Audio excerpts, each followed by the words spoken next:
ВМРО-ДПМНЕ врши груба злоупотреба на институциите во кампањата, обвини Филипче. Тој тврди дека началници од МВР водат партиски состаноци. Филипче побара од министерот за внатрешни да одговори дали се по негова наредба, а ги повика и меѓународните институции да реагираат.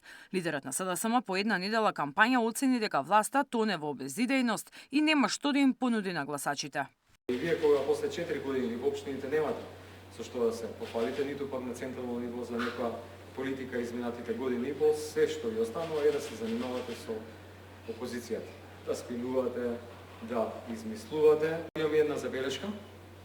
Сметам дека дел од институциите се злоупотребуваат, конкретно Министерството за внатрешни работи, именно во повеќе ситуации, во повеќе општини на состаноците на местните комитети на ВМРО-ДПМНЕ гледаме присутни началници во Министерството за внатрешни работи. Или ги водат состаноците, или се присутни, и тоа е сериозно кршење на законот и злоупотреба на институциите. Сите урбанистички планови за Скопје ќе бидат достапни онлайн, најави Шукова, која вети нов, строг и еколошки генерален урбанистички план. Зона на периферија поврзана со јавен превоз и информации за секој граѓанин во реално време. Преку стратегијата Скопје за сите обезбедуваме субвенциониран паркинг за семејства со ниски приходи, за пензионерите, млади невработени и лица со попреченост.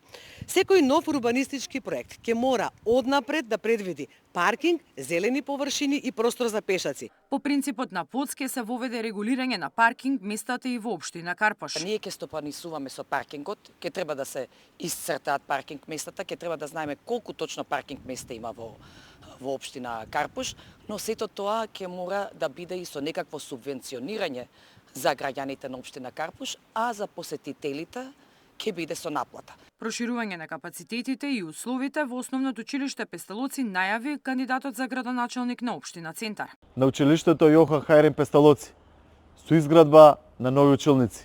Во новиот мандат следува промена на фасадната столарија и подовите во училиште, како и партнерно и хортикултурно уредување на дворот. Продолжуваме со подобрување на условите во сите центарски и основни училишта. Караванот на СДСМ вечерва ќе биде во општините Илинден, Петровец, Карпош и Центар. Мирјана Давидовска, Сител телевизија.